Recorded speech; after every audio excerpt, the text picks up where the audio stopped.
Good morning, everyone. Welcome to today's webinar. I'm Rebecca Vickers, and on behalf of the Florida Alcohol and Drug Abuse Association, welcome to today's webinar.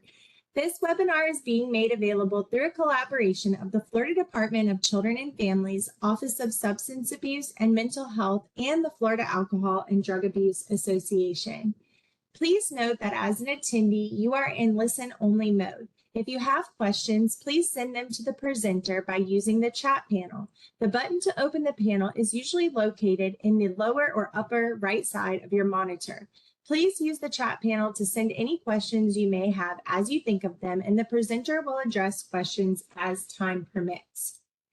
Our audio is broadcast through the internet to your computer. If you experience poor computer audio, there are a few options to try on screen right now, and these options will be posted in the chat panel throughout the presentation. If you continue to experience poor audio through your computer, try rejoining the webinar and use the I will call in telephone option. You must be connected to the audio of this presentation and view it on screen to receive a certificate of attendance. The recording and materials used in today's presentation will be available on FADA's website 30 business days after the evaluation closes. To access the recording and PowerPoint, go to www.fada.org, then to our Resource Center, and then onto our training library. FADA produces many webinars and workshops through the support of the Florida Department of Children and Families. To help participants track credits earned through attendance, we host an online community that provides a personalized digital journal where participants can maintain statements of credits for webinars and workshops taken through the Florida Alcohol and Drug Abuse Association. At the end of today's webinar, the web browser will direct everyone to an evaluation form on FADA's website. You will first need to register or sign in to your account to complete the evaluation. Information you provide FADA as a part of registration remains confidential. Statements of credit will be posted 30 business days after the evaluation closes for persons completing the evaluation and attending the full webinar. Please remember, completing the evaluation is necessary to receive CE credits or to access your statement of credit. And please also note the evaluation will close midnight Thursday, June 15th. Up to 2 general continuing education credits are available for participating in today's webinar for persons licensed through the Board of Nursing, the Board of Clinical Social Work, Marriage and Family Therapy, and Mental Health Counseling, and for persons credentialed through the Florida Certification Board. If you are a licensed healthcare practitioner, you needed to include your Florida license numbers for reporting to CE Broker when you registered for this webinar. If you are certified with the Florida Certification Board or licensed outside of the state of Florida, you do not need to provide your certification number. Please note that WebEx monitors arrivals and departures of attendees and provides a report upon completion of the event. We are not permitted to provide a certificate of attendance if you do not attend the entire webinar, and we are not permitted to provide partial CE credit.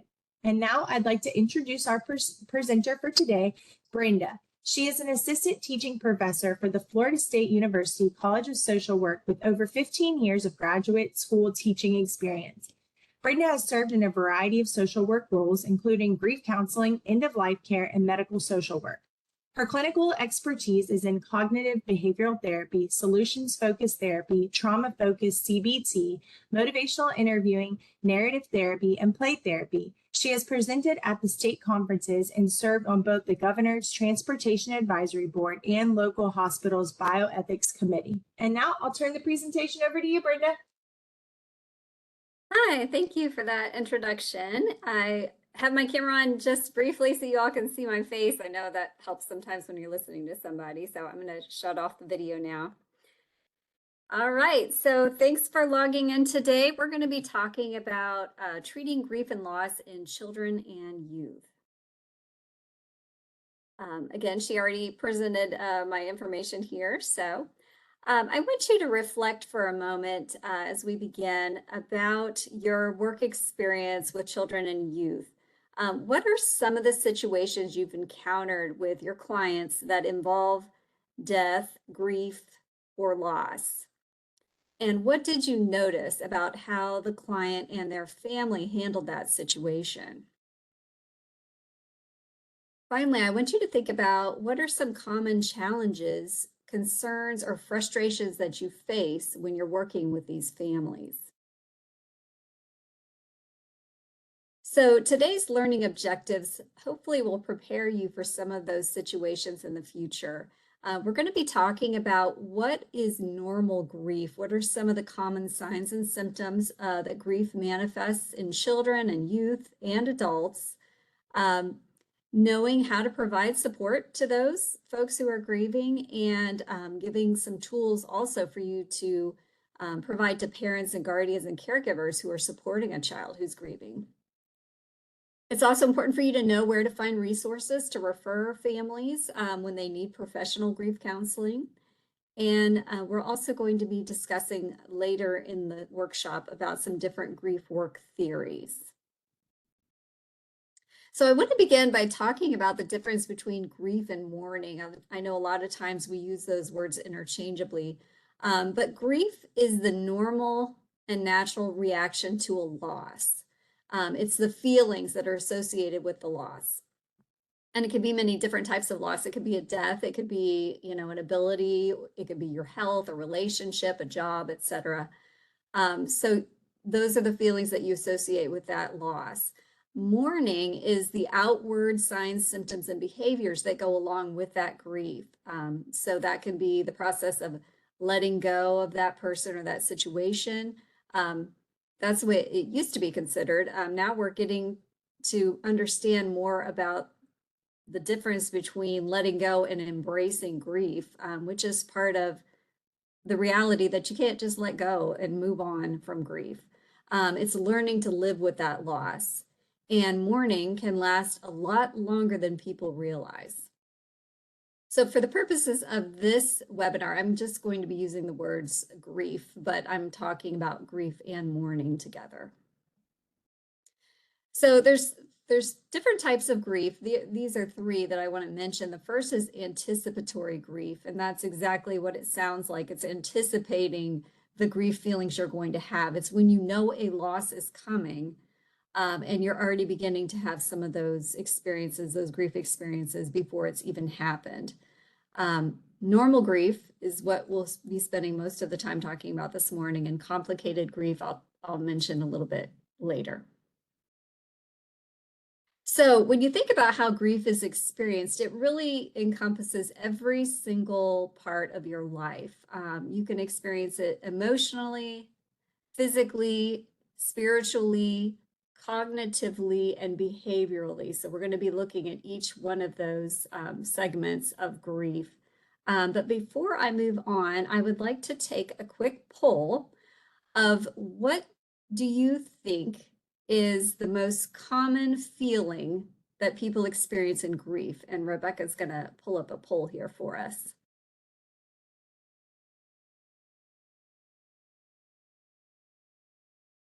Sorry, Brenda, I'm working on pulling it up. Oh, sure, no problem.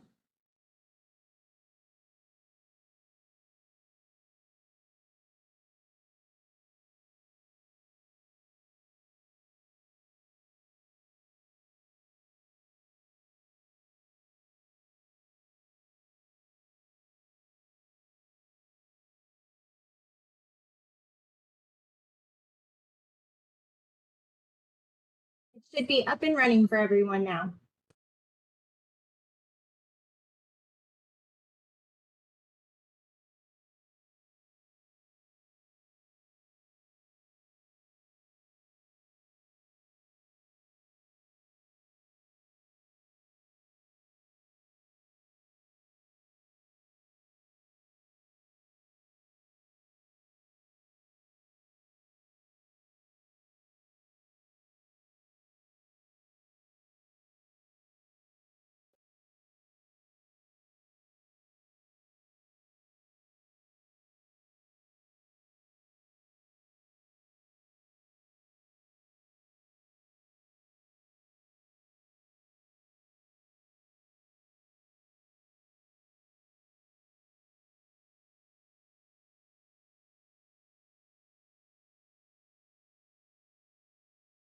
Okay, great. Thanks for participating in that. So as you can see, everyone chose at least one of those emotions. The correct answer is actually sadness, but there are definitely people that experience some of the other emotions more prevalently. So we're going to be looking at that here on the next slide. Okay, so when you first find out about a loss, the universal experience is shock and numbness. And for some people, when that numbness is experienced, they start to wonder if something's wrong, or other people in their life wonder if something's wrong because they're not showing the sadness emotion, which is what most people expect when you find out about a loss. Not everyone shows sadness in the same way, but that shock and numbness is really a physical reaction to the loss. And I believe it's our brain psyche's way of helping us accept it a little bit at a time, because you can't just take on the loss all at once, because it would just make you implode, basically, So you've got the shock of hearing the news, and then really just kind of going into a fog at the beginning of grief, because it's just too much to take on. The next most common is then sadness, which is, just obviously feeling sad that the person is gone, or that the event is gone, or that the situation is over. Anger and irritability. Anger is a secondary emotion to a lot of other emotions, but anger can be directed in many different ways during grief. It can be directed at other people, family members, medical staff, people in the community. You can be angry with yourself. Some people get angry at a higher power. And so anger can sometimes look like being irritable, and sometimes it's just straight up regular old anger, but that is usually goes hand in hand with sadness. Guilt and regret is another very common emotion in grief. Some people call it the coulda, shoulda, woulda. That's when you start thinking back to what maybe could have been said, what should have been done. Maybe you're starting to question decisions that you made that caused that loss to happen. A lot of people spend a lot of time in the guilt and regret stage, honestly, because they're trying to make sense of what happened in the loss. Anxiety can be greatly exasperated whenever someone is grieving if they already had anxiety. For some people, it's a new emotion, and that can be very unnerving to people who have never been an anxious person. It can be just a light sense of insecurity, and all the way ranging up to intense panic attacks. Another big emotion is fear. For some people, it's fear of being alone, fear of getting sick, because if it happened to this person, maybe it could happen to you. Some people have a fear of dying, not being able to survive grief. It can be so overwhelming to people, they feel like they're just not going to make it. A fear of loss of control. Some people have a fear of, quote, going crazy whenever they're grieving, because it's just such intense feelings that they haven't learned how to manage yet. Loneliness is a deep sense of missing the person or the situation that's been lost. That's a very common feeling.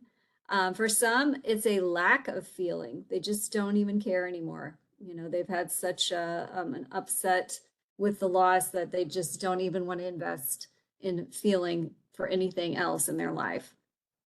And for some, it can be relief or freedom, for someone who maybe has been a long-term caregiver and they've watched a family member suffer for a long time. Sometimes when the death happens, it's a relief, because you know that the person is not going to be suffering anymore, or maybe you've been tied down as a caregiver for a long time, and you're just kind of glad that that time in your life is over.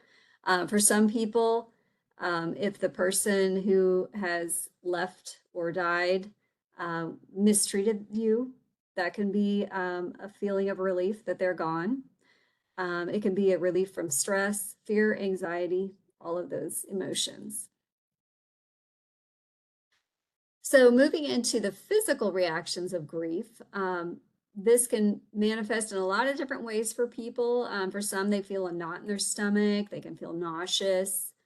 Some people describe a tightness in their chest, like a literal heartache, feeling short of breath, dry mouth. Their appetite changes happen.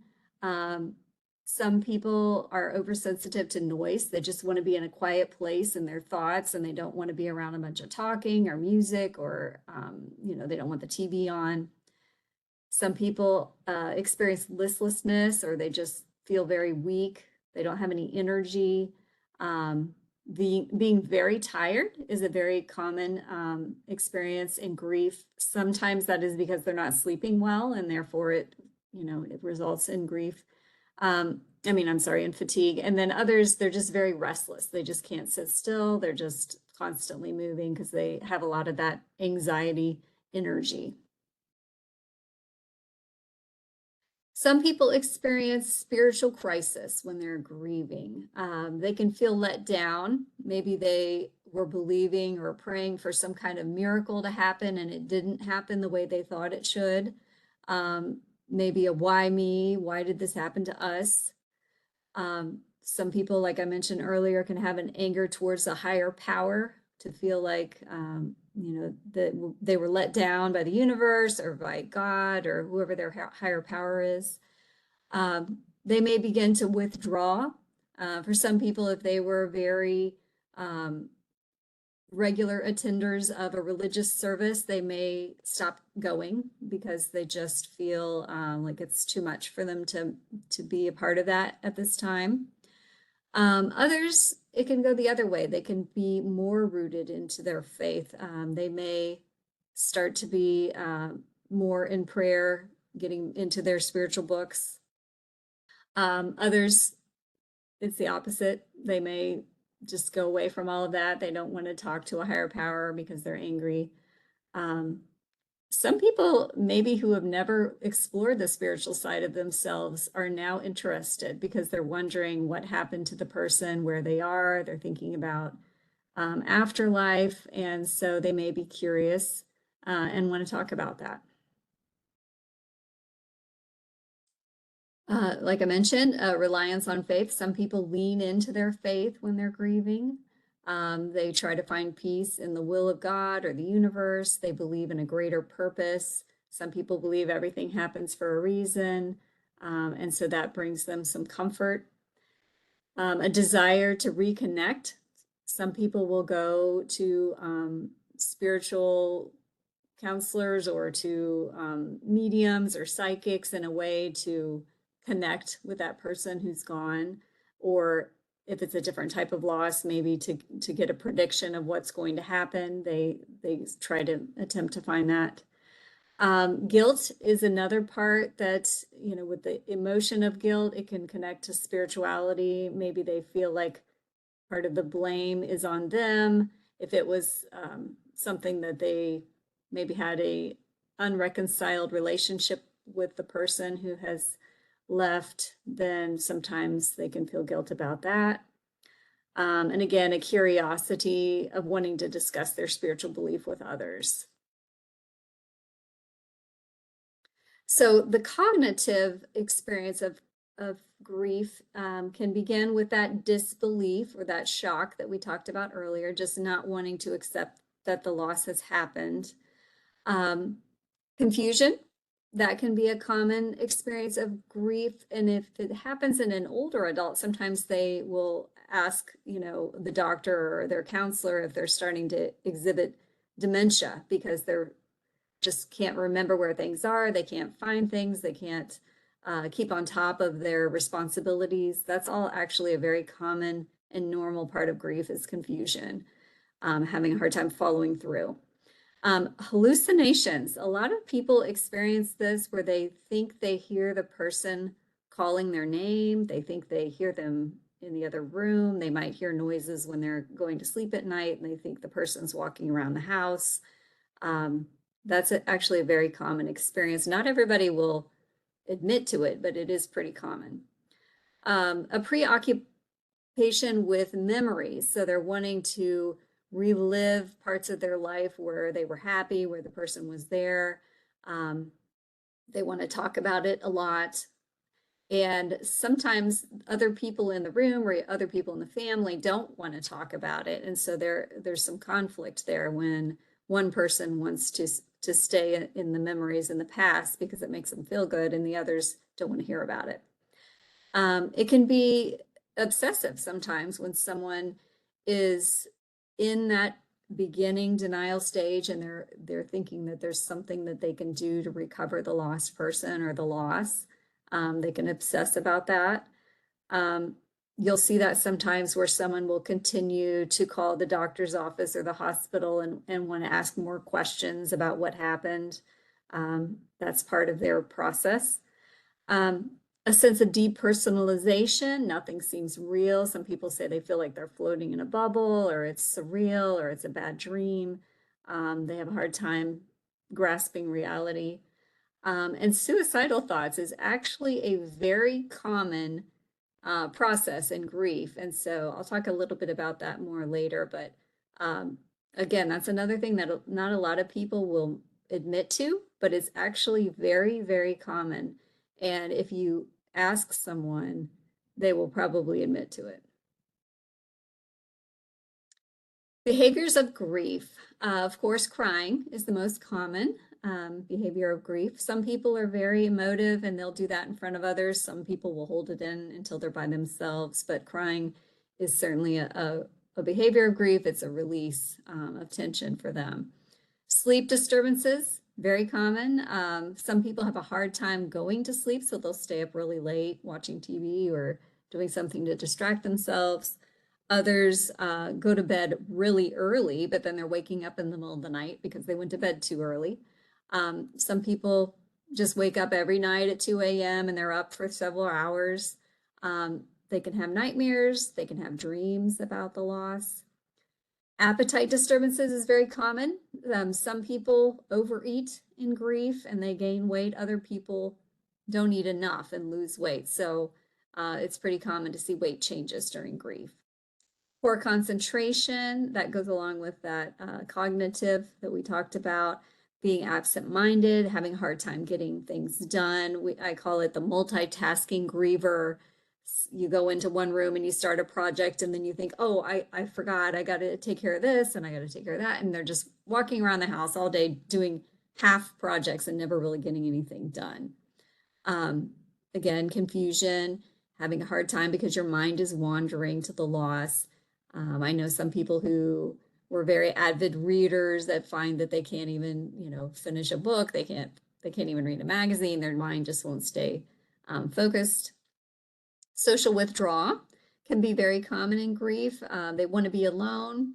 They lose interest in the outside world. In the beginning, a lot of people will show up with food and with, visits, and they want to provide a lot of support, but then that starts to wane a little bit and the invitations don't come in as often. And so the griever doesn't reach out because they don't want to be a downer, and so they just withdraw and they end up staying home alone, and that also contributes to some depression. And attachment, that can look like visiting places where you had good memories, carrying around treasured objects that remind you of the person who has passed away. Other behaviors is restlessness, not being able to sit still, being fidgety, pacing, like I mentioned earlier, multitasking without completing the task. Avoidance. Some people will drive the long way around town so they don't have to go past where the car accident was or where the hospital is or where their favorite restaurant was. They might just no longer go to those places anymore because it's too painful.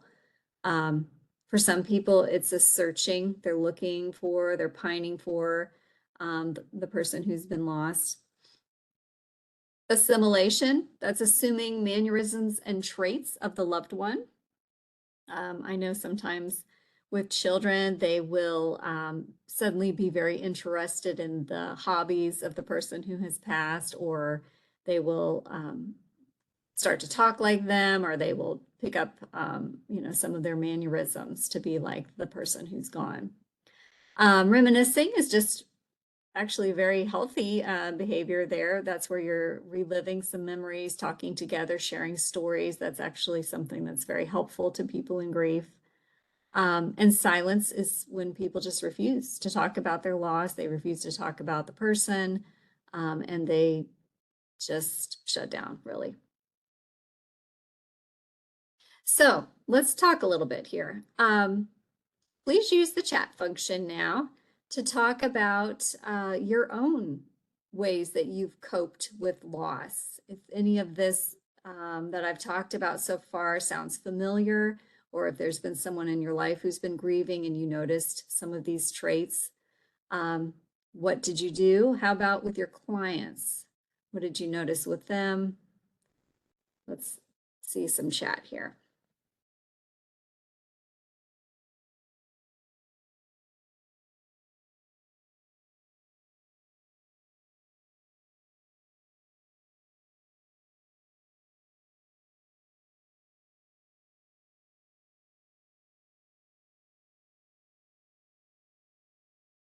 Hey, Brenda.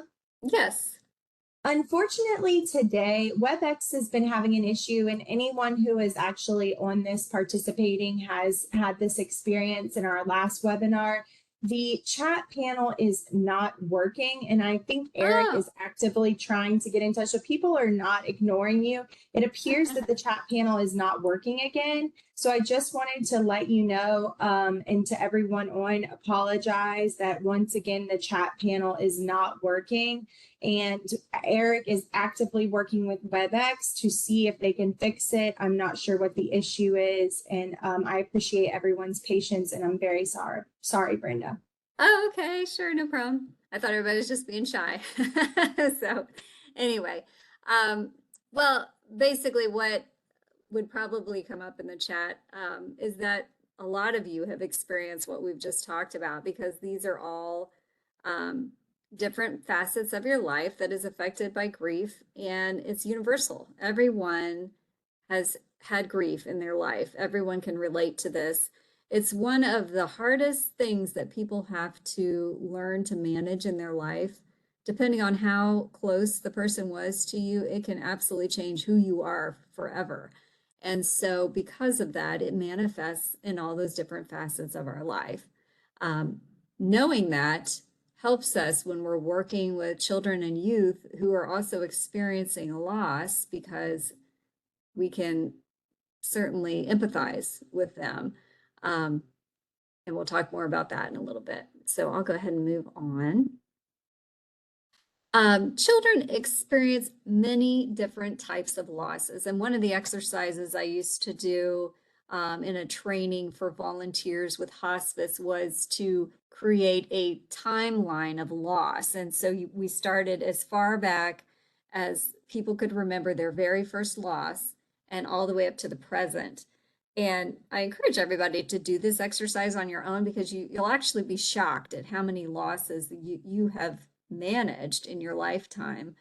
And what's interesting when we do a group discussion after completing this exercise is how early the loss began really impacts how people cope with it later in life. And so when you think about children having losses, some children make it, all the way to age 10, 12, 14 before they have any kind of death in the family, or loss of a pet or anything like that. Others, it's just a lot. They have a lot of losses in their lives starting very young.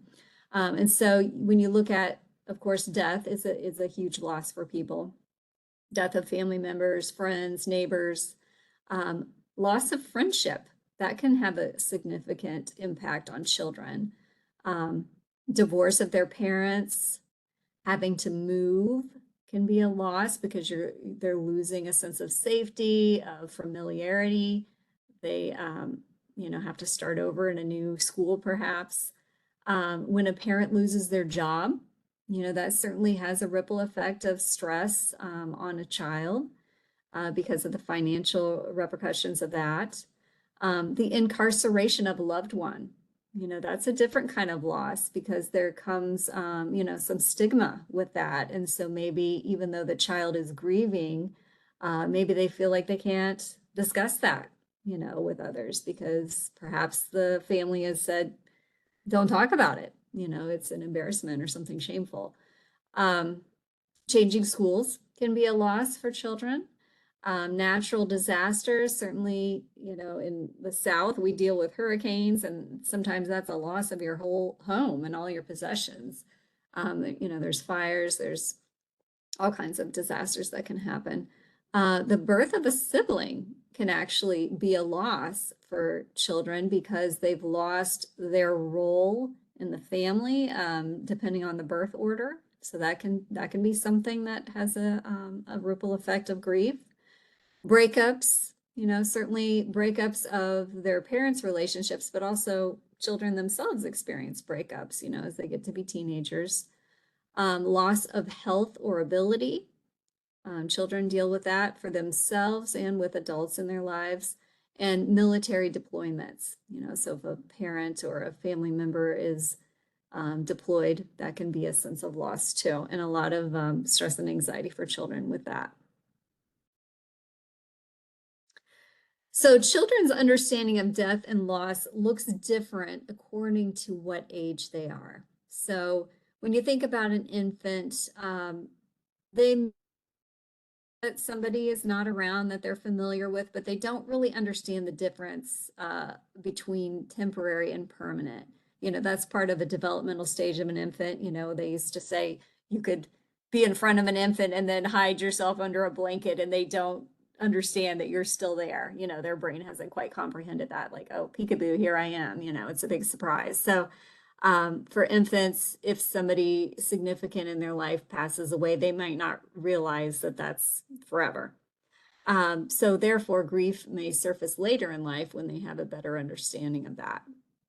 Preschool and kindergarten age children, so ages 3 to 5, they may also still think of the loss as temporary.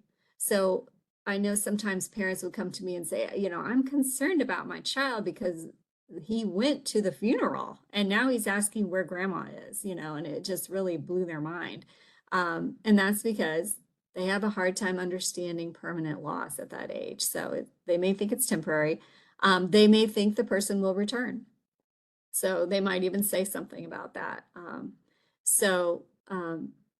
They also connect events, depending on how the adults in their life respond to that. Like, oh, well, grandma went to sleep.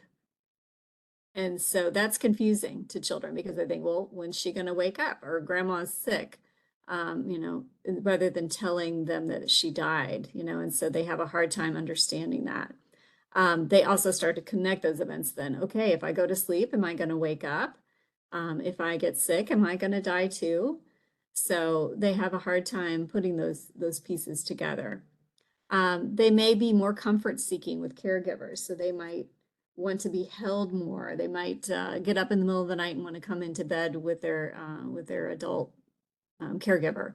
So that is pretty common for that age group. So elementary school age children, ages 6 to 10, they have a better understanding of the finality of death or loss. However, a lot of them don't have the coping skills developed yet. So they have a hard time with those behaviors that we talked about earlier and the emotions of grief. Denial can be a primary defense for this age. So sometimes the adults in their life will keep mentioning, they're not coming back, dad passed away, there was an accident, whatever. And they may say, yeah, I don't believe it, he's coming back. So that is common.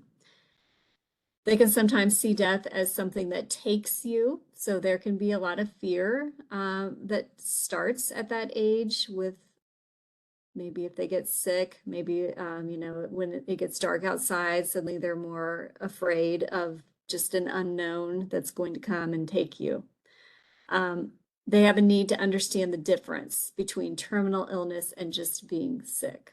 So middle school is ages 11 to 13. They understand the finality of death and they start to understand the universality of death. So they understand everybody dies, we're all going to die at some point. And so they might be a little bit more in tune to their own mortality at that point, particularly with the school shootings that are being, so prevalent and on the news.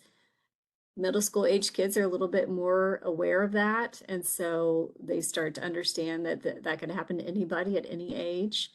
Um, they may start to question the biology of death. So, someone might say, well, grandma died. Well, how? What happened? They want to know the cause of death and they want to understand what happened. The tendency to not want to express emotions. So this is particular to this age group, ages 11 to 13. That's, if you remember middle school, that's whenever you want to be as, I guess, conformed to others as possible. You don't want anything that makes you different. You don't want any attention brought to you. And so therefore, they're not going to cry. They're not going to look weak. They don't want to look like they need people, so that tends to happen more with this age group. Not all of them, but a lot of them. There's also a sense of helplessness and lack of control that begins at this age. So high school ages 14 to 18, certainly they understand the finality of death and loss. They are beginning to develop some coping skills though at this point. They're a little bit more aware of how to have emotional regulation. They know how to seek support. Their life stage is shifting from dependence to independence, and so they may be resistant to someone coming and wanting to coddle them, so to speak, in their grief. They may say, I'm fine, you don't need to do that for me. Sometimes they tend to feel helpless and scared about what the loss means in regard to their security. So if it's a job loss, they're more aware of the finances. If someone leaves the relationship, well, what's going to happen? Are we going to be able to stay here? Are we going to have to move? Are we going to have to change schools? Those things start to surface. They don't necessarily show a yearning for the person who's gone. To other people. They might feel it, they might experience it, but they want to do that in the privacy of their own thoughts and experiences. They start to be concerned about what's going to be expected of them now. So, if a caregiver in the home is gone, then it's like, oh, great, now it comes to me. I'm going to have to be the one to take care of my younger siblings, or I'm going to have to cook or clean or do something that I didn't have to do before. So they need a lot of support and understanding at this age, and all ages actually. But so the grief reactions also vary differently based on age. So children ages 4 to 5, they escape into play.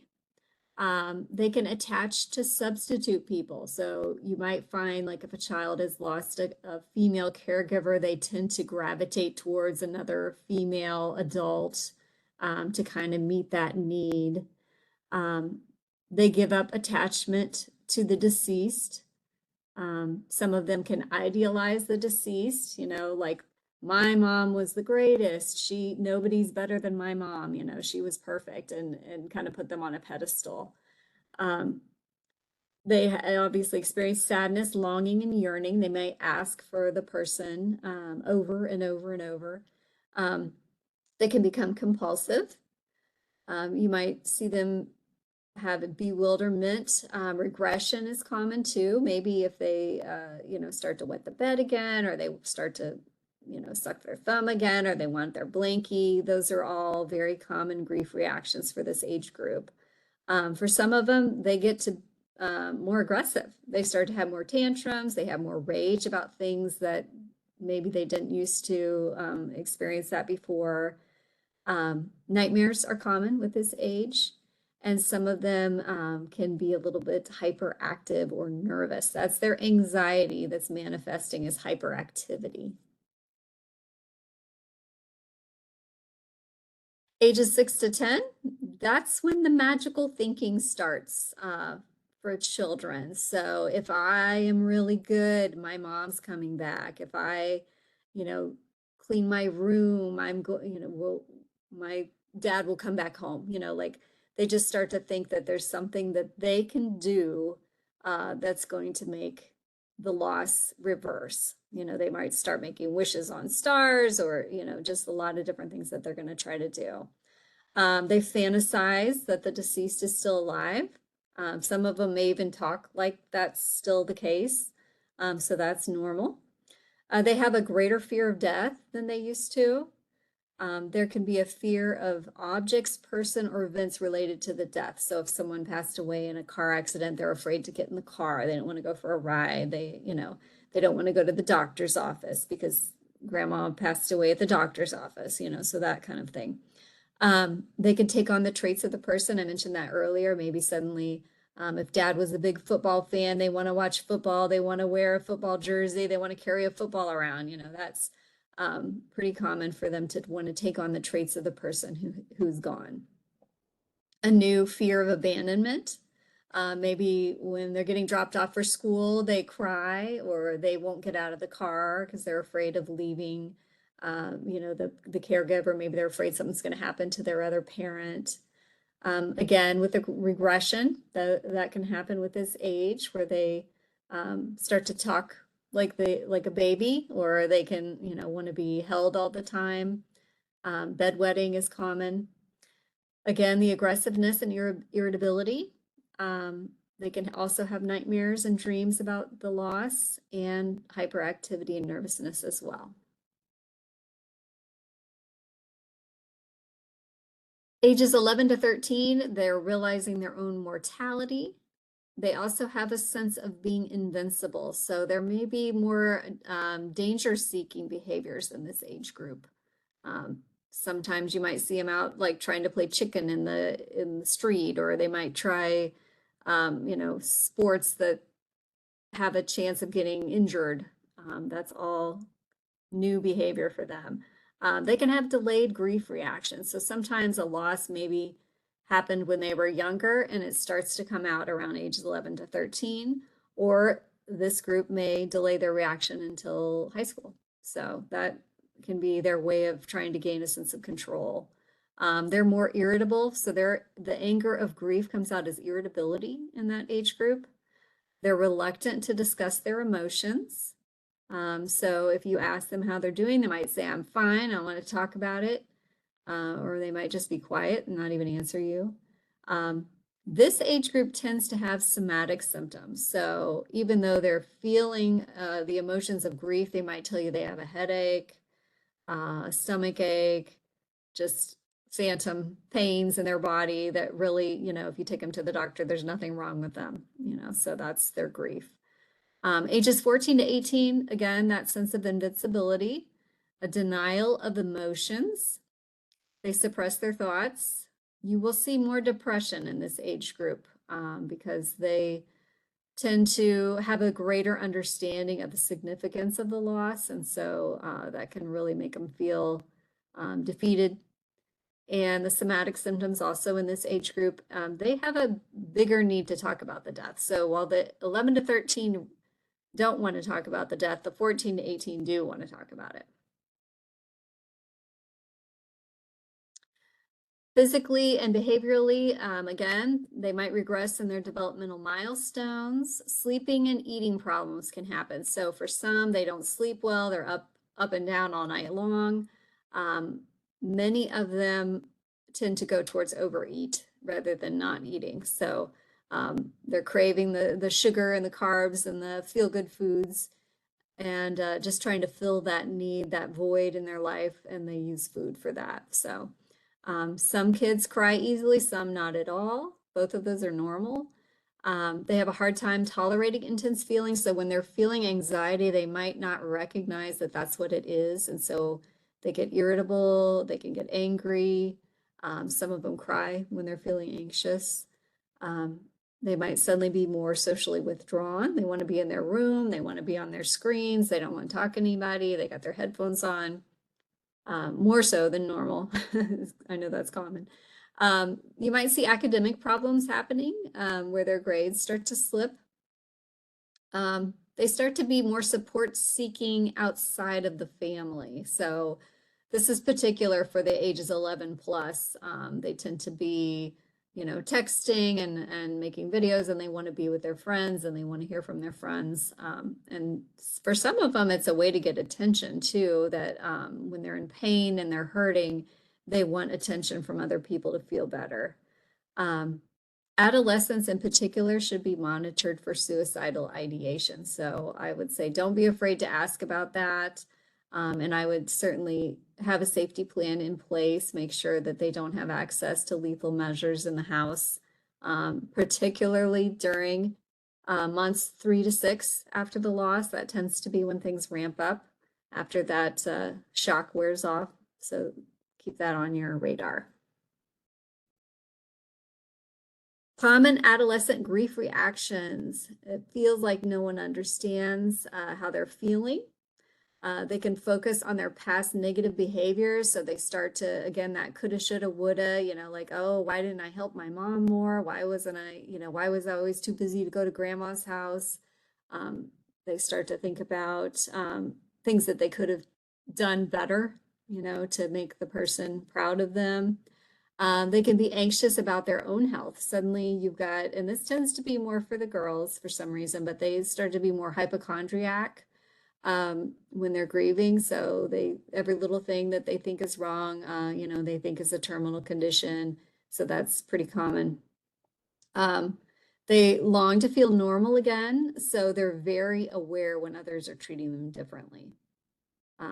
Sometimes they behave like they've already adapted to the loss. And so I do have parents sometimes that will say, they seem fine. So that worries me. Why aren't they crying? Their mom died, and that's actually a coping mechanism that they're using to try to pretend that everything is normal.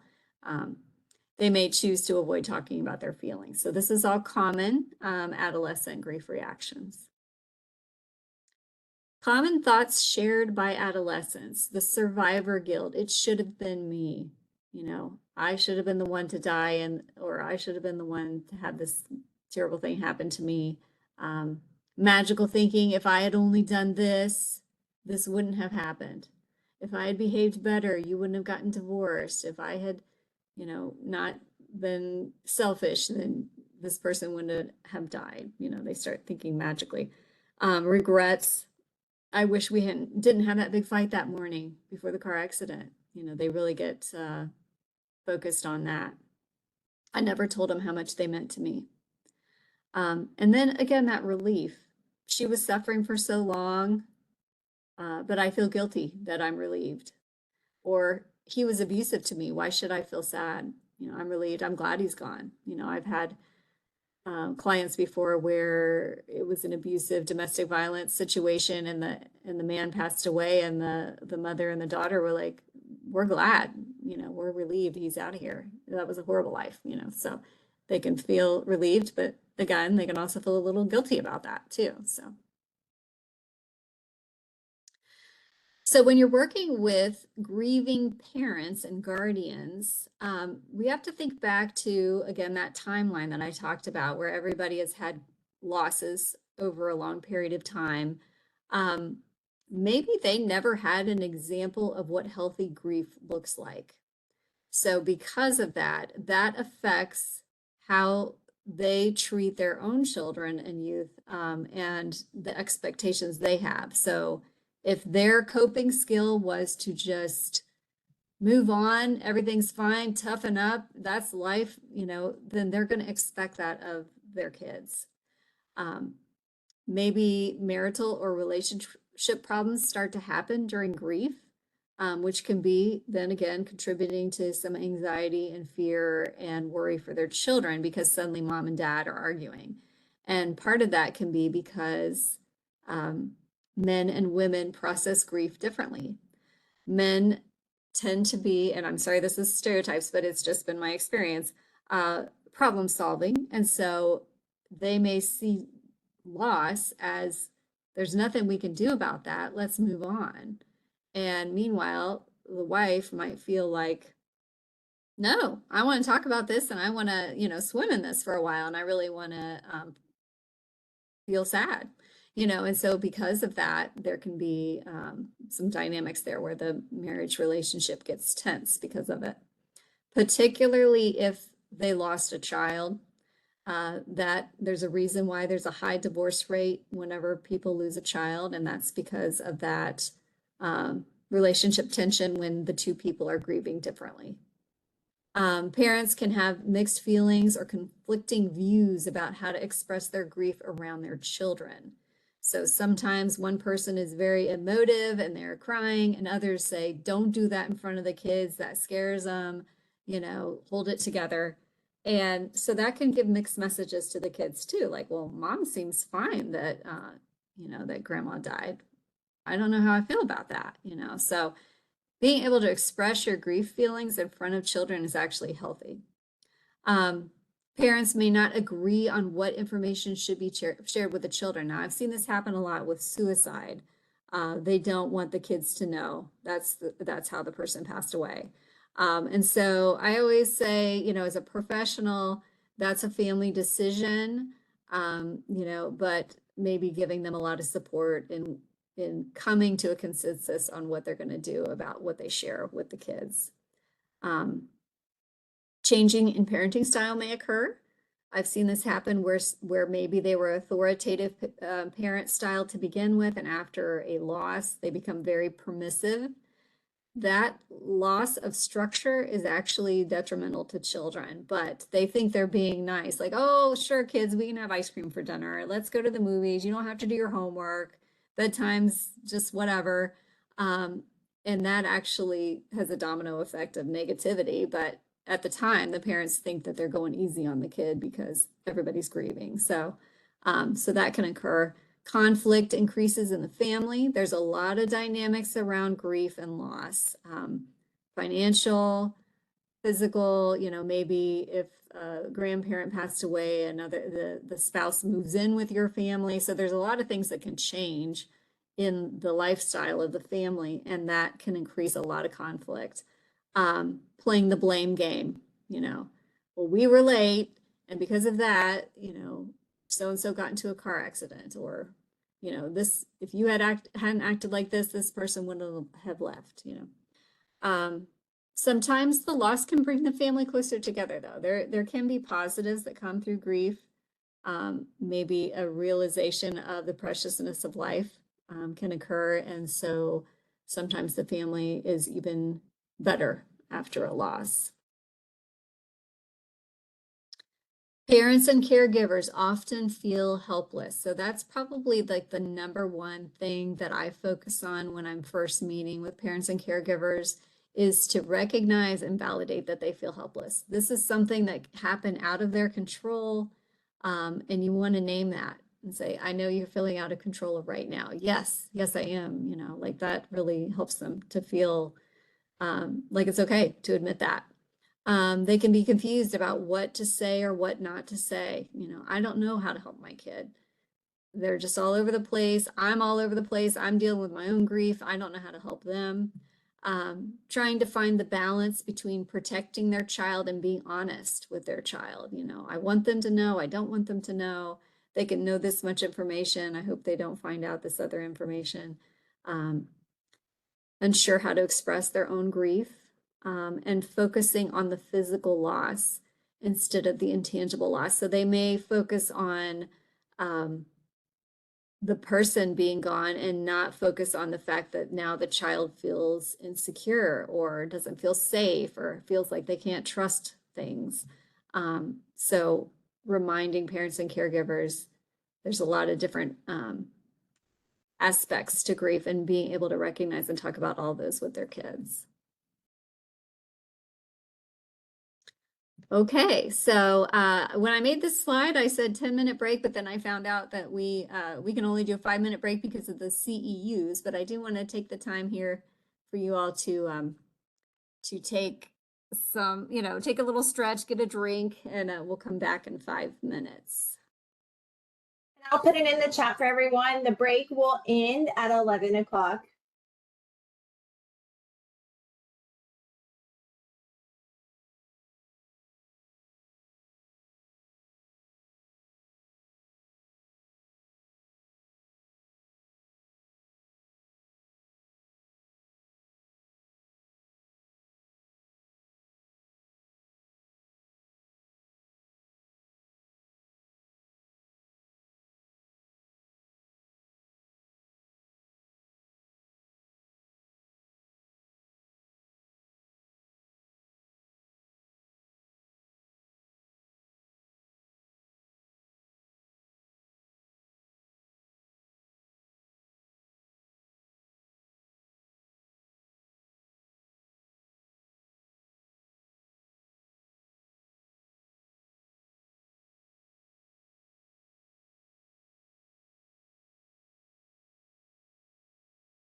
Hey everyone, welcome back to today's webinar. We are going to pick up right where we left off. Once again, just as a reminder, unfortunately, the chat function is still not working.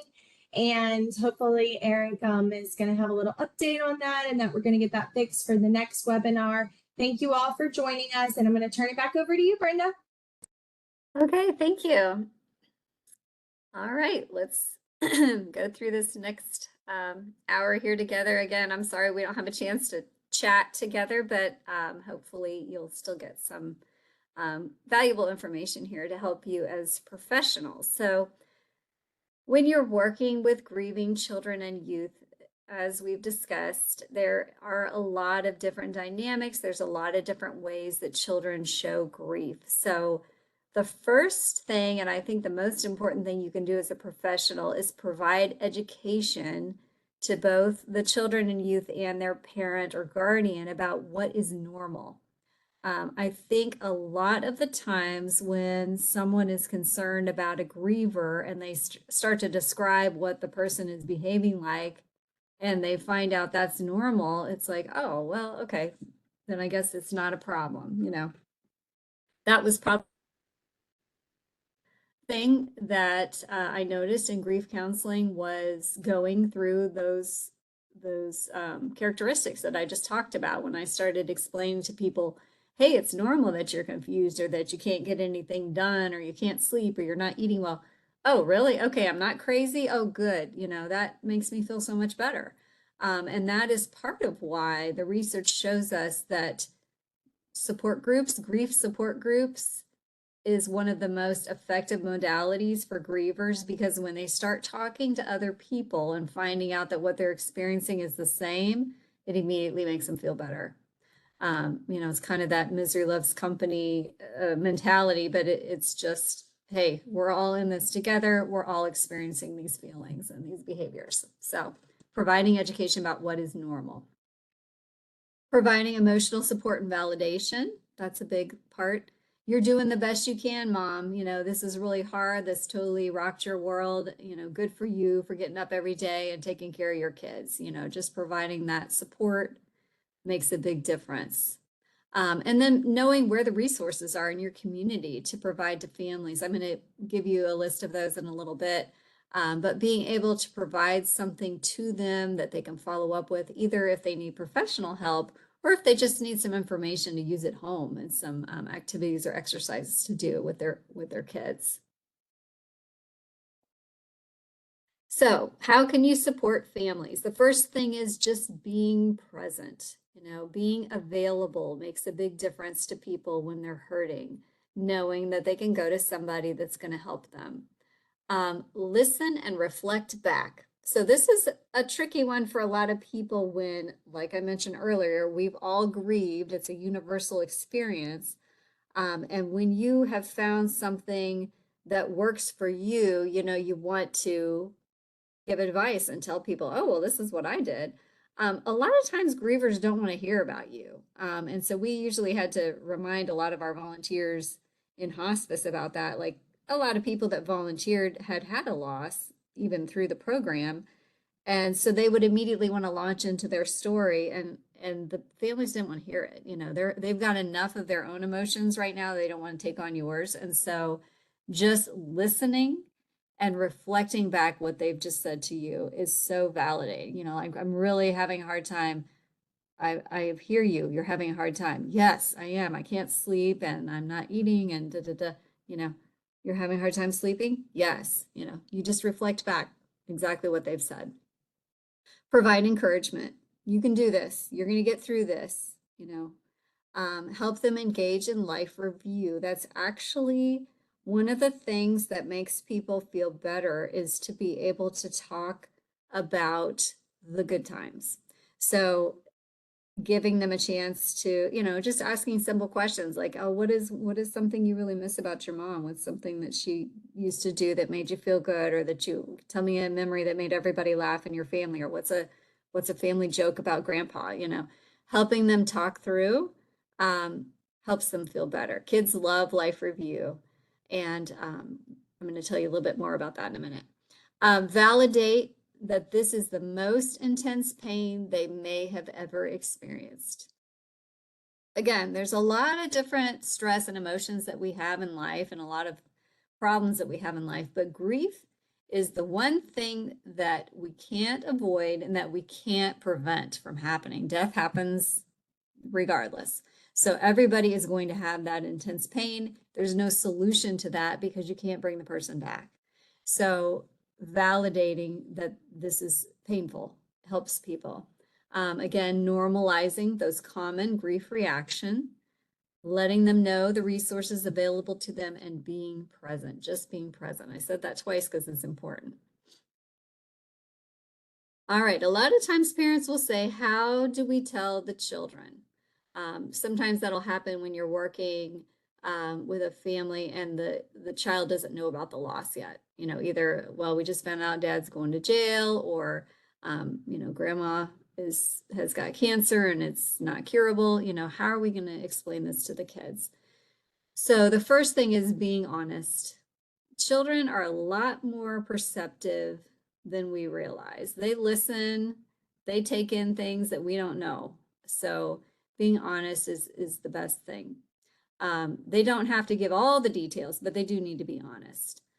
Be patient with children because they are going to react in many different ways based on the type of coping that they already have. Some children cope with very heavy things very well, and others, something small can really just rock their world. So be patient. They will know their children best. Express feelings openly. I encourage parents to tell their kids, mom's having a hard time. This is really a difficult time. We're going to get through this, but I'm hurting too. Or, you know, I didn't sleep well last night. Have patience with me, you know. Maintaining structure. I talked about that earlier with the difference in parenting style. If they had a certain structure in their household, they need to keep that same structure. That's going to help the child feel secure and safe and to trust that their needs are still going to be met, and reassure them everything's going to be okay. You're going to be taken care of. What can we do to help the children? Talk about their guilty feelings. A lot of children take on this, it's because of something I did, you know, this behavior complex, you know. So, and part of that is because that's how we talk to kids, you know, like, I'm stressed out because you didn't put your shoes on to get in the car, you know, like it's your fault. And we don't even mean to do that, but it's just something that happens. So addressing the guilty feelings, this didn't happen because of you. Nothing you did is why this is happening, you know, reminding them of that. The use of play. A lot of times kids don't have the words to explain how they're feeling, but it will come out in their behaviors and it will come out in their play. So I'm a big fan of play therapy. Obviously, not everybody has the training in that, but just teaching the parents to just get on the floor and play with your kids. And that can help them work out some of those emotions. Reassuring them that they can't catch the illness. You know, if it's cancer or, you know, whatever it is that the person passed away from, helping the child know, like, you know, it's not contagious, you're not going to get that. Avoiding terms such as they went away or they left us or they went to sleep. Those are confusing terms, especially to kids under 10, because they take everything literal. So you just want to avoid giving any kind of message that sounds like the person chose to do this and that there's a reversal. You know, you don't want them to think that that's possible. The use of rituals can help children. Any kind of, you know, every night we're going to say goodnight to grandma, we're going to, you know, blow her a kiss, or we're going to light a candle, or, you know, whatever kind of thing that the family feels comfortable doing. Those things can help kids with coping. These are ideas of therapeutic activities for grievers. So journaling is a big one. It's funny because I would always suggest that to people. Like, yeah, I'm not really a journaler. I don't think I'll do that. And then they would come back like 2 weeks later and they're like, I wrote 15 pages in this notebook. You know, it's funny how some people just really like doing that. And not everybody does, but I sometimes will tell people, just jot down a couple lines or draw a picture at the end of the day of, how you felt today or, what you experienced. Part of why the journal is so effective is because they can look back after weeks or months and say, oh, look where I was then, and look how much better I am now.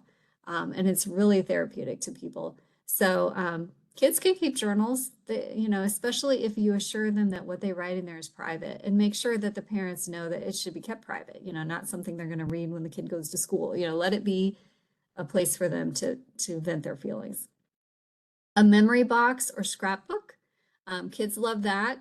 Let's pull together some pictures. Let's draw something. Let's, put in a special gift or a card that we have from the person.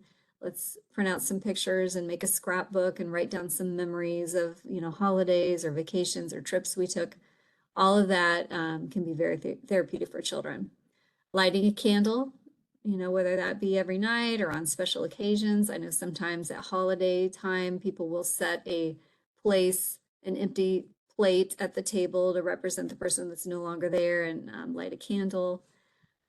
Planting flowers or a tree in the person's honor, that can be great. Kids love to take care of that. They'll go out and water it and, just put fertilizer on it or whatever, just somehow they're caretaking for this memorial for their loss. Writing a letter, that can actually be a really good tool, especially if the person has some unresolved either conflict or something that they wish they got to say to the person. That's a great way to do it. Have them write the letter. They can either burn it when they're done, they can keep it, they can, tear it up, whatever they want to do, but just the act of writing out the letter is very therapeutic. Sharing stories, going through photo albums, again, that's that life review that's so important, especially for the younger kids that maybe don't have as good of a memory or as long of a memory of the person. It's a great way for them to hear things that maybe they didn't remember or didn't know about the person. Playing music. So I will say that most grievers in the first few months have a hard time with music. It's very triggering for them because music is usually paired with wonderful memories, and so that can be a little bit too intense for people, but eventually playing special music can be very wonderful for people. I always tell people if music is something that's therapeutic to you, but you find it's painful, like, oh, that was our song, or he loved to listen to rock, or, this was something we danced to, pick a different type of music, but just still have some music in the background. That can be helpful. Creating a scholarship can be something that's nice, that is a way to memorialize the person. I know a friend of mine passed away, and we do a fun run for her every year, and the money goes to her favorite charity. So just something you can do annually sometimes is a nice way to remember the person. Giving to charity in their honor. Sometimes nowadays when people have obituaries, sometimes they'll say, oh, in lieu of flowers, send money to the Red Cross or the Humane Society or something. So giving in honor of that person. Art therapy can be great for kids. Sometimes, again, something that you can put with a scrapbook or something that they can just paint, paint your feelings, draw, sculpt. They love to play in clay or Play-Doh. That can be very therapeutic to kids. Volunteering can be a way to, get the family out, let them be serving other people. That tends to help them take their mind off of the pain that they're experiencing when they can be around other people and do something nice for them. Have a special meal that can be on the person's special day, like a birthday or anniversary, or it could just be, hey, let's all get together and go to Applebee's and laugh and talk about this person. Make a memorial visit. For some people, that's cemetery or mausoleum. Other people, it's, let's all go to the beach because grandma loved the beach, or, mom's hometown. Let's go look at all her old favorite spots to be. Having a celebration of life. There's a lot of people that are moving towards this. The funeral used to be, within 3 days, let's have a funeral. More people are doing cremation now, and they're having a celebration of life at a later time when people can travel and be together. So that's something that can be very good for children and youth if they can be a part of planning that celebration. You know, what do you think we should have? What kind of food? What kind of music? Where, you know, what do you think that we should do to make this special? A grief garden, that's similar to the planting of the flowers, the trees. You can have them, you know, have a little something that they can just cater to and tend to every day that helps them have a ritual that they can do every day to help them relax, and hosting a memorial event. So these are all great activities. This is something that's from the Dougie Center. If you're not familiar with it, that is a grief center out in Colorado. They have done a lot of research on grieving children and youth. And so I'm going to provide their website in a little bit, but they have a ton of resources that you can use, print off, and give to families. But one of them is this Grieving Teens Bill of Rights. And the teenagers love this. You know, I would print it out and give it to them. No, they have the right to know the truth about how the person died.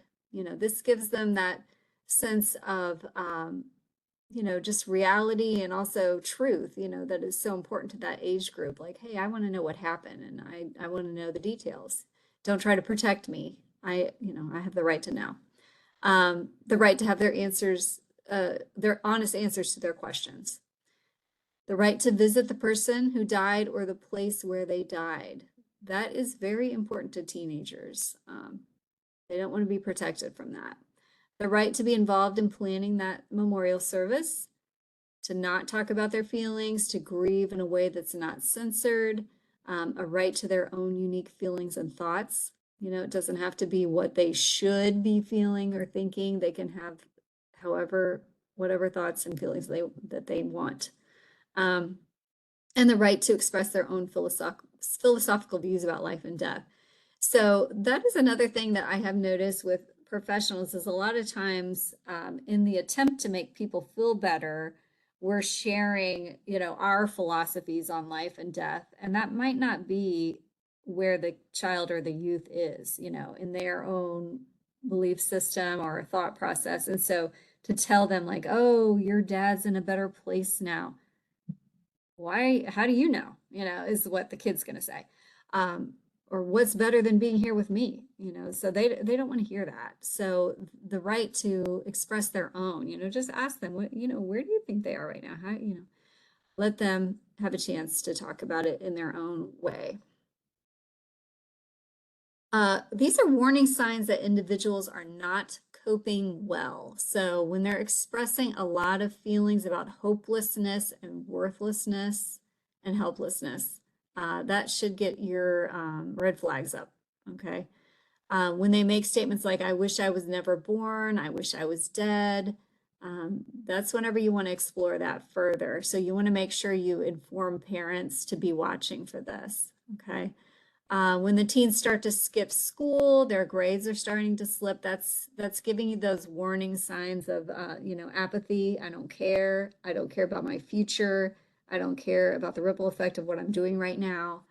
The griever who starts to give away personal or sentimental items. And so we all know, you know, that's a warning sign, when people start to give away things that are important to them. When they're sleeping or eating much more than usual. So teens already eat and sleep a lot, we know, but when it's way more, like, you know, sleeping the entire weekend long, you know, that's a warning sign, of depression. So when they're not maintaining personal hygiene, they just stop showering, they stop combing their hair, they don't brush their teeth, they don't change clothes, they wear the same thing every day, 4 days in a row. You know, these are warning signs. Complaining of physical illness all the time. Now, I mentioned earlier somatic complaints is common, but whenever they're, I mean, every day, you know, going to the nurse's school, oh, I'm sick, I need to go home. I'm sick, I need to go home. You know, that's a warning sign. They're not coping well. When they start driving recklessly, they start abusing substances, or they're getting into other risky behaviors. These are all warning signs that they are not coping well. So here are some resources that you can provide to families. First of all, there's many private mental health providers out there that are available to families. You can Google a list of, mental health counseling, grief counseling. You can look it up by licensed clinical social worker, marriage and family therapy, mental health counselors. There's a lot of different providers out there, not even necessarily private practice, but also community mental health providers that are available. Some of them take insurance. Some of them have a very liberal sliding scale fee for families. So that is a great resource for people when you've got someone who's beyond the normal grief reaction, when the child is starting to have some of those warning signs, or you just feel like they're not coping well. They can't get through the day. They can't stay in class. They're just not doing well. They probably need to see a professional. Hospice providers, for the most part, they offer free grief counseling to the community. And they certainly serve those who are on their program. That is actually a requirement. For 13 months after the patient passes away, they are to provide bereavement counseling to the family. But a lot of them also provide it to the community as a service. So you can refer them to the local hospice to find out what kind of programs they have. Some of them have them specific to children. They have like grief camps that they'll do on the weekends where, every kid that's lost a parent gets to go to this camp for free, and they have canoeing and activities and s'mores and all that fun stuff. But it's just a nice way for kids to go and feel, quote, normal, with other kids who understand what they're going through. So that is a wonderful resource for them.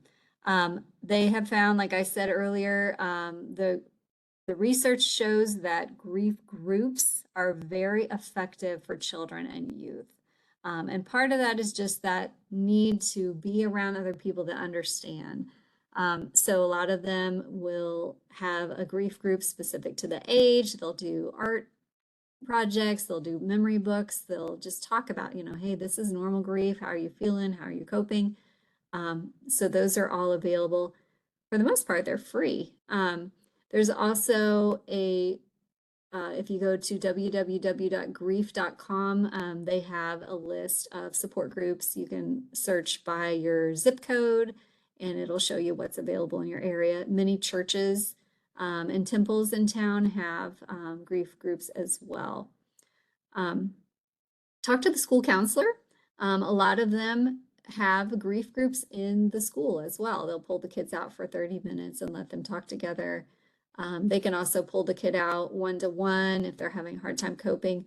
Some kids love that. Some kids don't. They already feel different. They don't want to be, any kind of attention, like, oh, here comes the counselor to take Susie out, so some of them don't like that. So, you want to check with the kid first and see if that's something they're interested in. But you can have the counselor just be aware, that the child has had a loss and, to check on them from time to time.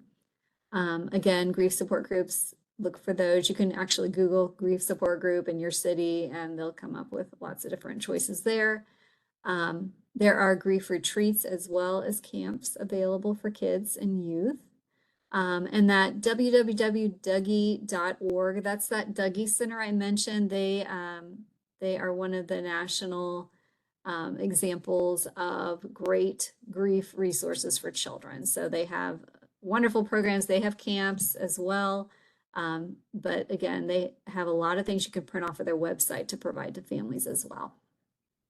There's also Sesame Street has some videos that some DVDs, and probably it's on YouTube now, but there's like Bert and Ernie talk about a loss, and they have it in English and in Spanish. So that's kind of a nice thing for the pre-K kids to kind of talk about death and what that is. There's coloring books. There's tons of books on Amazon for children specific to grief. So a lot of school libraries have those as well, and public libraries too. So you can point parents in that direction to look for some grief books for kids as well. Okay, so we're going to switch directions here and talk a little bit about some different grief theories, and that can be helpful to understand and know when you're working with grieving families. So The first one is something that probably a lot of you have heard about, which is Elisabeth Kübler-Ross. She was a nurse who worked in a hospital who noticed there was a pattern to patients who had been told they had a terminal diagnosis. She noticed an emotional and behavioral process that they went through. And so she wrote a book about the 5 stages of dying.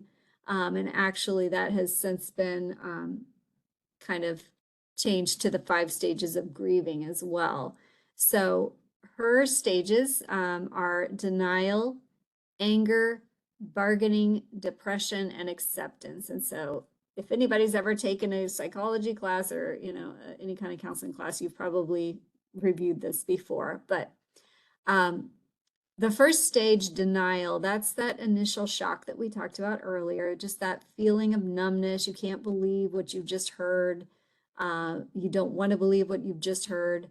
So a lot of people remain in that denial stage for a while. Some people that can take up to 3 months. Others it's a few weeks, So, but that feeling numb, a lot of times when a child or a youth or an adult is in that stage, they feel bad that they don't feel bad, if that makes sense. So explaining to them that that's normal and that they are in the initial stage of grief, the shock stage, helps them. I wouldn't necessarily say, oh, you're in denial, because people get defensive about that word, but just explaining, this is something that your mind and your body is doing right now to protect you from the pain of grief. So a lot of times when people are in this stage, they just live minute by minute. That's as much as they can do. They avoid feeling the weight of the loss, so they're just trying to run from it, really. And this helps us survive the beginning stages of loss or grief. So the next stage is anger. That's when the numbness is wearing off and you're starting to get upset about why this happened. You're mad. You're mad at the world. You're mad at yourself. You're mad at the universe.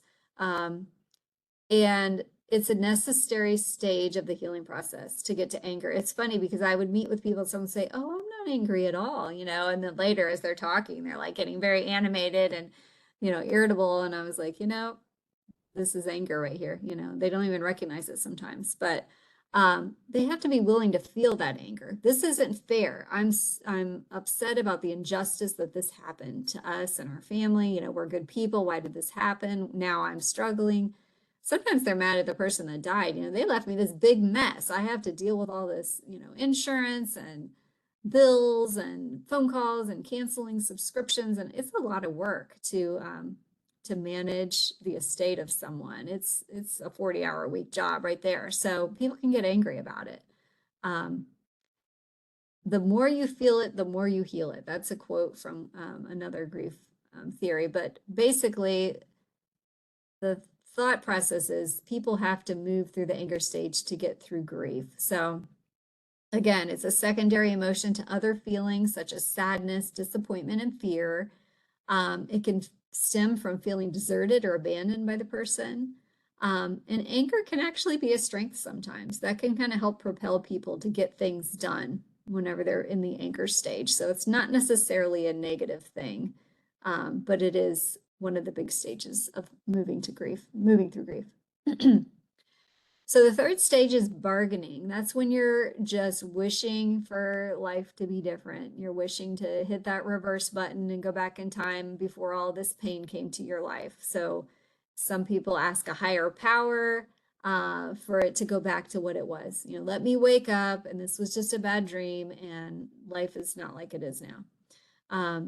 When people are in this stage, they promise good behavior in exchange for something, and sometimes this stage happens when, before the loss has happened. That's part of that anticipatory grief. The bargaining stage is pretty common for people when they're about to face something really painful, like, oh, please, we will do this and this and this if you just make this happen or change this outcome. Offering to donate to charity, giving your time to a worthy cause. I promise I'll be healthy. I'll exercise every day, like whatever it is that you think you need to promise to get what you want. people in the bargaining stage are desperate for a different outcome. You know, I had a man who was in such liver failure. He probably only had a few days left to live, and he, you know, his skin was dark yellow, and he just was very, very ill. He had been an alcoholic, and he was not a liver transplant candidate because of not being able to go without alcohol. Like they have to prove a time of sobriety to be a liver transplant recipient. And, you know, his mother came to me and was like, oh, please, please, you know, we'll mortgage our house. You know, what can we do to pay, you know, for a liver? You know, she was in that bargaining stage. She was just desperate for a different outcome, you know, for her child. So you focus on the if only and what ifs, you know, desperate for life to return to what it was before the loss, trying to make sense of things, looking for fault, you know. This is all part of that bargaining stage. Stage 4 is depression. So that's whenever the grief has really hit people. I always say it's pretty standard between the months of 3 and 6 for people to be in the depression stage. That's when the grief is very intense.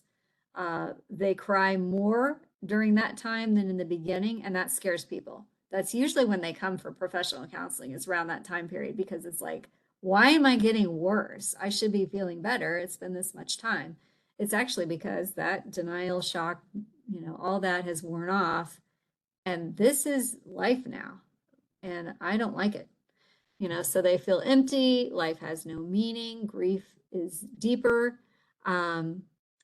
They start to realize, you know, that they have to make some changes that they don't like, you know, have to move on. They withdraw from life. This is when that social withdrawal starts to get pretty bad. You know, they don't want to leave the house. Some of them like start ordering their groceries, you know, to be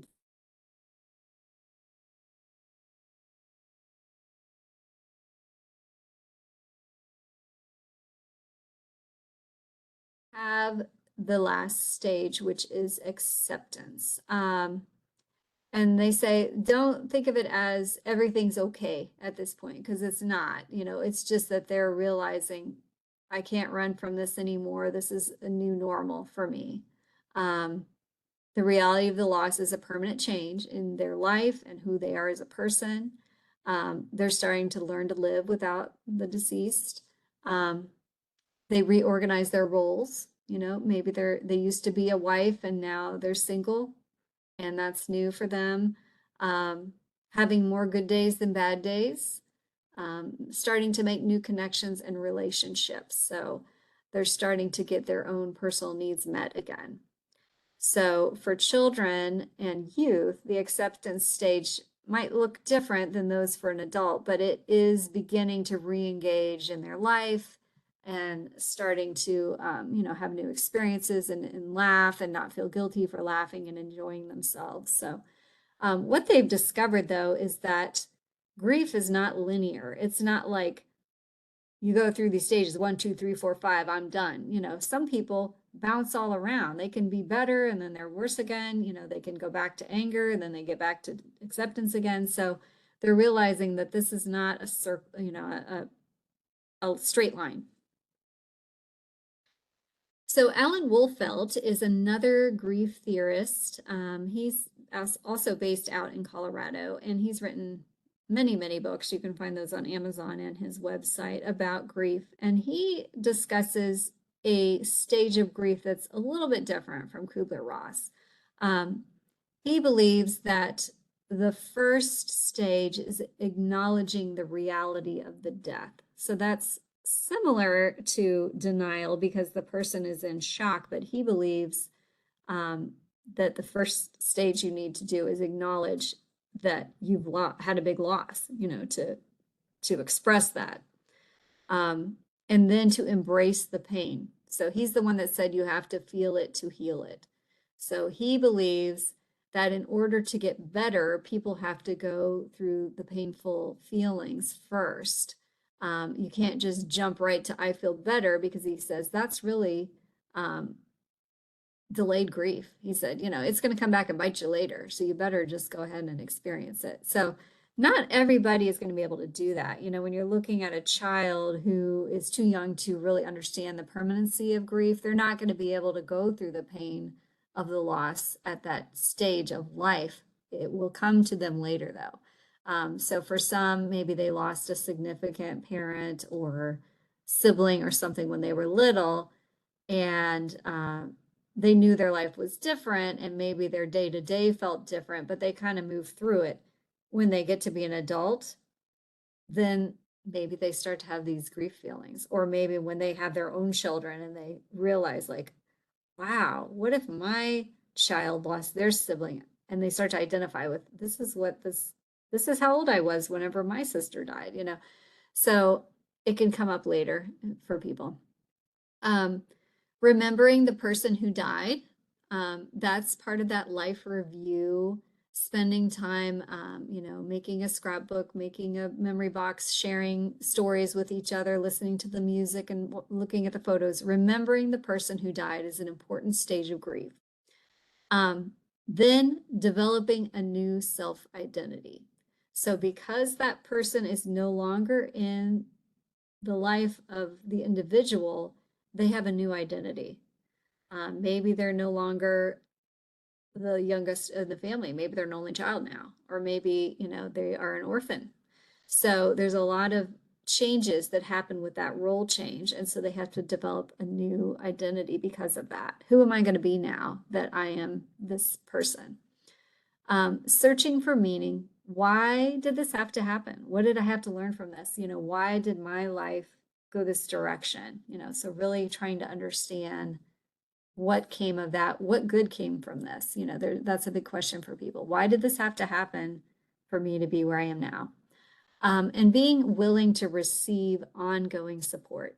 He feels like having support is a huge part of, quote, accepting grief, of healing from grief, is being able to accept support. He feels that nobody can heal from grief as an individual who's isolated.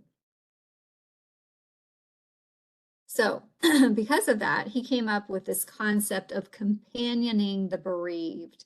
And that's back to that slide that I talked about, where you need to be present with people. So sometimes someone who's grieving doesn't really want advice. They don't want, you know, magic words that's going to make them feel better. They just want you to be with them and sit with them and let them feel their feelings. So he calls that sacred silence, you know. So sometimes, you know, a friend may call and just say, you know, I'm having a bad time. Can you come over? And they just want you to sit with them, you know. And so he feels like that is very important to grievers, just to know that someone's there. If they need support, that they can call someone and they will be there. It's someone witnessing their pain. So that helps them not feel so isolated, helps them not feel so alone. They might not talk about it, but just having you there is important. And he calls it a soul-based journey. Okay, William Worden. Now, William Worden was another grief theorist, and he believed in tasks and needs of grief. And so his tasks, he made it like an acronym here, and it stands for TEAR. And so T is to accept the reality of the loss. So that's similar to Wolfelt, you know, accepting that it's reality. This is your new reality. This is your new normal. This loss has happened. E stands for experiencing the pain, you know, so again, feel it to heal it. You have to actually feel the pain, feel the sadness, feel, you know, the anger, all of that. A stands for adjust to life without the loved one. For a lot of people, that A stage takes a long time. And I think that's important to help parents and caregivers to understand that sadly in our society, you know, they give people 3 days off from work for bereavement. You know, give me a break. Nobody is going to feel better in 3 days. You're not going to feel better for weeks and weeks and months and months, and for some people, years. So being able to adjust to life without that loved one looks different for everyone based on the relationship that you had with the person that's gone. So helping someone work through those different stages of adjustment is important. And allowing parents to understand, that it might take your child a very long time to move on from this, and that's okay. Like, let them do it at their own pace, because if you try to hurry someone through grief, it never works. And reorganizing and carrying on with life is the R. So learning to cope with the new normal, whether it be, we talked about a job loss, moving on, getting another source of income. If it's moving away from a town that you had a lot of support from, or moving it out of a relationship that was not healthy, all of that takes time, and then you have to move forward. So that's Worden. Okay, Dr. Ira Byock. Now, he was a medical doctor who did a lot of work with terminal ill patients. And he came up with this philosophy that there are 4 things that need to happen for someone to have a good death. And he calls it the 4 things that matter. And it was 4 phrases. He said, people who are dying need to hear, "Thank you. Please forgive me." They need to give forgiveness, and they need to say, "I love you." So if you have a child who is going to be experiencing a loss that hasn't happened yet, educating the family on the importance of this will really help with the grieving process if this can happen. So if they can say thank you to the person, forgive me for anything that maybe they feel they did wrong, again, with the guilt and the regret that children have, being able to say that, to say that they forgive the person, let that person be able to ask for forgiveness as well, and to say, "I love you." That's probably one of the things that comes up every grief counseling session is, "Oh, if I could just say I love you one more time." So if the loss has already happened and the person didn't get to do this, this is where that letter exercise is so helpful, to let the person write a letter to the person who's gone and say these things, "Thank you so much for taking care of me. Thank you for the wonderful memories we had. Thank you for, being in my life," or whatever. "Forgive me for that time I was mean to you, or I said this thing, or I didn't spend time with you," or, whatever it is they feel they need forgiveness for, to say that they forgive the person and to say, "I love you." So some people do it as a letter. Some people share it out loud as a family. Some people, I will say, "Hey, just go in a quiet room by yourself and just talk to the space," and some people believe the person can hear, so I encourage them to express these things. Some people do it as an empty chair technique, where they can pretend the person's sitting there and say it. I will say this is a very emotional exercise for people. I tried to do it in a support group one time. I wouldn't recommend doing that again because everybody was just sobbing. It was really difficult for people. So this is really a private individual thing for people to do. But it is very therapeutic, and I think it helps people to have some closure on things that are bothering them, that they didn't get a chance to resolve, especially if there was some issues of irreconciliation. So I do recommend his book, The 4 Things That Matter Most. Okay, the secondary grief of helping professionals. So obviously you are in the helping profession because you are caring individuals, you have a lot of empathy for people. And because of that, you can take on people's grief feelings. For one, you can take on their feelings, you can identify with them and empathize with them, but also sometimes this can trigger grief in yourself for your own previous losses. So that's why I think it's so important for us to be aware of how many losses we've had, and and in that timeline, looking at how did I cope with each one of these losses. Sometimes you can look at that and say, "Wow, I've done pretty well because I had a lot of traumatic things happen in my life and I keep on moving and I'm doing well." Other times you can look back and go, "Oh, you know what? I never dealt with this thing back here and I probably need to deal with that." So sometimes it's a matter of realizing that you need to see a professional to help you. But the secondary grief of helping professionals is natural. So being emotionally attached to clients and families happens, of course. You work with a family or a child or a youth for a long period of time, or even for a short period of time. For some of you, you can get attached. So when they hurt, you hurt, that's natural.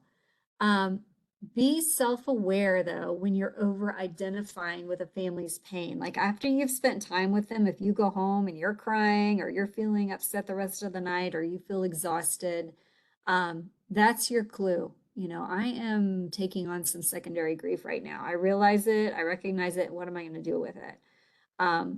Because I think it can be very dangerous to take on secondary grief all the time and never do anything with it to decompress, because it will lead to burnout for you. So being aware when you're over identifying with it. Recognize when your boundaries have been blurred.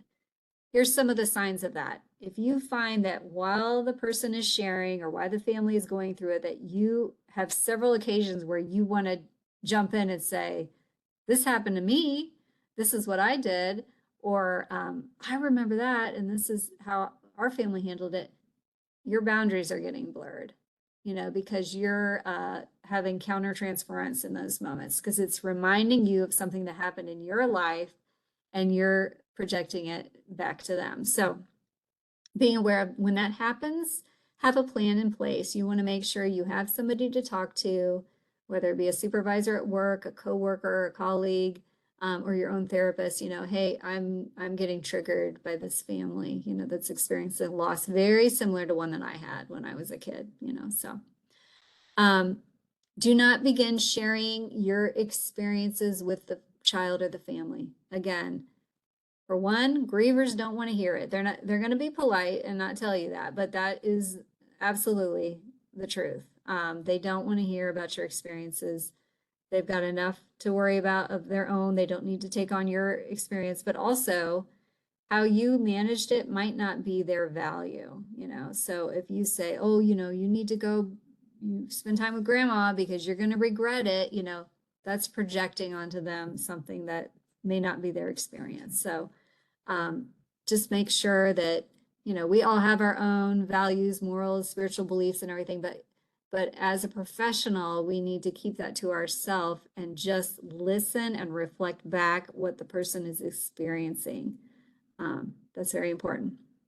Practice self-care before and after work. So if you're going to be working with a family that has a lot of emotional things going on, start your day off right, whether that be, getting yourself a coffee or a tea and just having a quiet moment to prepare. There's lots of great inspirational readings to do. You can, meditate, whatever you need to do in the mornings. And same thing after work. Have a way to decompress, whether that be, something you enjoy doing just to get rid of stress, but also journaling or whatever you need to do to kind of release some of those emotions that you're feeling.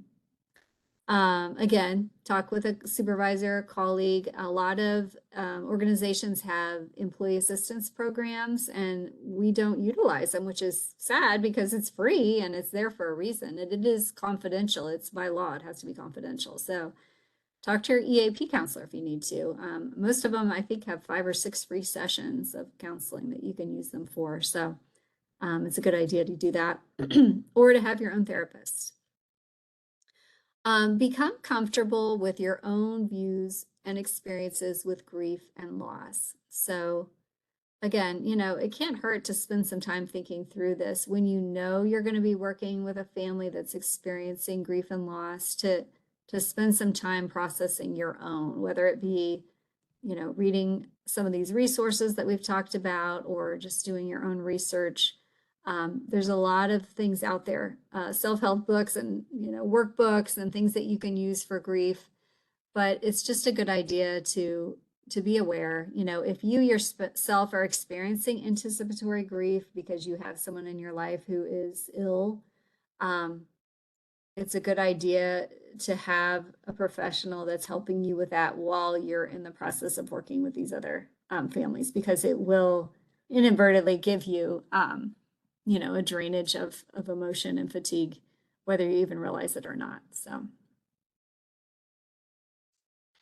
tips for self-care for the professional. So first of all, proper rest. I know most of us are terrible at that, but you really need 7 to 8 hours of sleep at night, at least 6, according to my doctor. So you want to make sure you're getting proper rest in order to, give your body a chance to recharge for the next day. Good nutrition, that like we always know, you should plan ahead, plan your meals, take snacks that are healthy. When you're running on empty and you're running through and you're grabbing, fast food, or you're totally not even eating during the day, that is a recipe for emotional deterioration. So make sure that you're eating well. Exercise, of course, if you can work in a nice walk during your lunch break, or walking in the morning, or yoga, or whatever it is that you like to do for exercise, try to incorporate that in your life. Strive for balance, a good work-life balance. As helping professionals, we're terrible at that, but you really have to consciously make a decision, like, I am going to be done with my workday at 5. I'm not going to ruminate on this stuff all the way until 8 o'clock at night. It's not good for me, so make sure you have a nice balance there. Seek out opportunities for fun. Whenever you go to conferences, sometimes, they go around the table and they say, hey, what are your hobbies? What do you like to do for fun? And inevitably, when you've got a whole circle of helping professionals around a table, like 2 or 3 people have an answer, and the rest of us are like, what do I do for fun? I don't know. I work. What do I do? So have an answer, have an opportunity for fun. Make sure that you incorporate that into your life. Laugh often. There's so many opportunities for videos and funny things out there nowadays, even if, like, I know some of my coworkers and I will send each other memes or, silly things throughout the day just to laugh and be goofy, because you need that way to decompress, every day. And the other thing you could do is try gratitude journaling. So, the old thing that grandma used to say, count your blessings, there's something to that. So at the end of each day, if you have a notebook that you could just write down, these are the things that I'm thankful for today that happened. I'm thankful to be alive. I'm glad that, I have my family, or whatever. I, have function. I can walk, I can use my arms, I can see, I can breathe, anything that you're thankful for.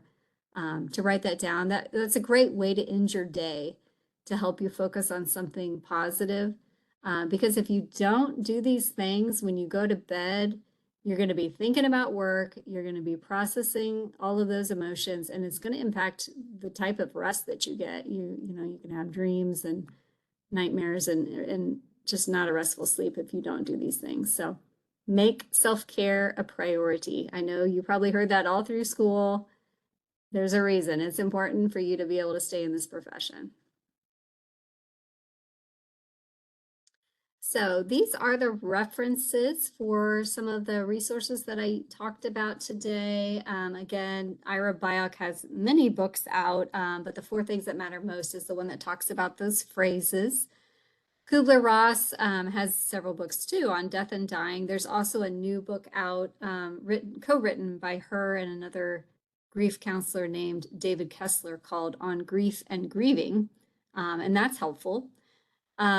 Companioning the Bereaved, that's one of Wolfelt's books. Again, he's got about 60 books on Amazon. So helping teens cope with death, again, definitely visit the Dougie Center website. There's all kinds of great resources there. Also, www.grief.com has great things as well. So thank you very much. That was everything that I had to share. I'm sorry we weren't able to talk more today. I would love to have your feedback, but please do give some great feedback in the evaluations so that we can improve even more in the future.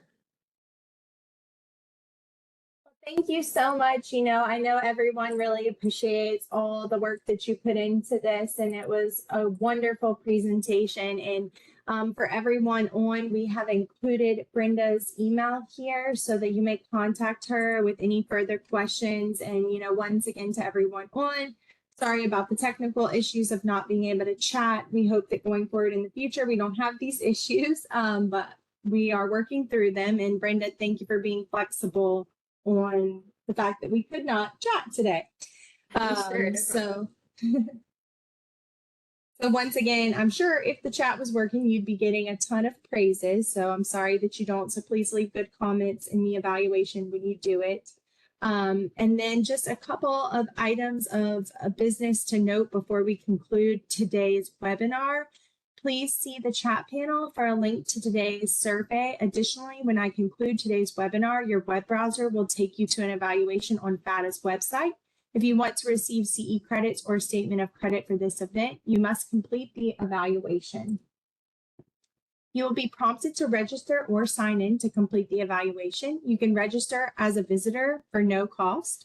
For CEs to be reported to CE broker for Florida licensed healthcare practitioners, you needed to include your Florida Department Health license prefix and number when you registered for this webinar.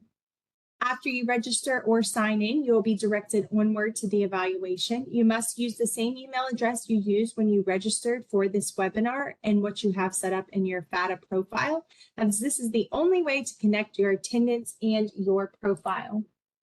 You will get a second opportunity to complete the evaluation through a follow-up email later today. The evaluation will close midnight Thursday, June 15th.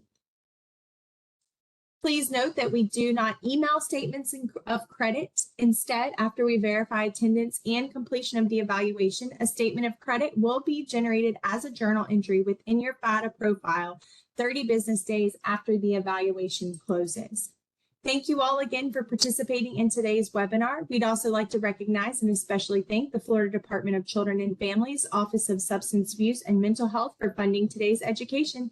Thank you all and have a great rest of your day. Thank you so much again, Brenda. We really appreciate it. Thank you.